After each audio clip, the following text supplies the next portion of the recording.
Reims, c'est la ville des, des rois de France, la ville des sacres et aussi la ville des sprints. Il y a très souvent un ticket Reims-Épernay pour avoir une arrivée, un départ du Tour de France. C'est une cité prestigieuse. C'est là encore le Champagne, évidemment. Reims-Épernay, c'est toujours un sprinter qui est mis en valeur. Naguère, Cyril Guimard s'y était imposé. Robbie McEwen, l'Australien, a triomphé là-bas. Alessandro Petacchi la fois précédente. Et puis là, c'est André Greipel, qui est l'un des meilleurs sprinteurs du monde. Donc il ne va pas déparer dans le palmarès à Reims. Et puis on est là encore dans le prestige de la France et dans le savoir-faire de la France avec le Champagne, évidemment. Je crois qu'il y a eu 6 ou 7 arrivées d'étapes à Reims. Alors c'est pas une première.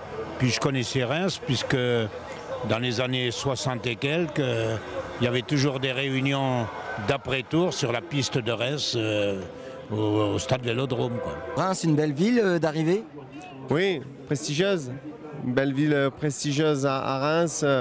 Oui, on va dire, c'est presque normal de voir arriver un peloton groupé à Reims parce que c'est un peu le Champs-Élysées de la Champagne. Il y a énormément de candidatures de villes qui souhaitent, ou de régions qui souhaitent accueillir le Tour de France.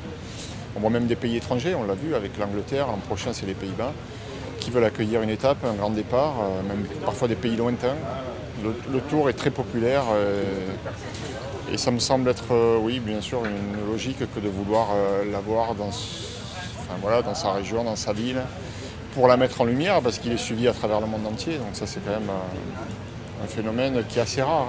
Il y a peu de manifestations qui offrent une telle possibilité. À quand un contre-la-montre Épernay-Reims? C'est une obsession. Je ne sais pas si vous avez cette envie ou si vous avez bien travaillé, mais non.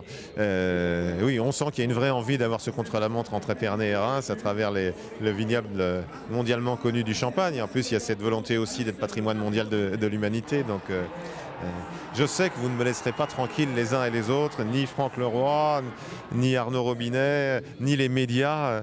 Et vous avez raison de ne pas vouloir me laisser tranquille. Donc, voilà. Invest in Reims.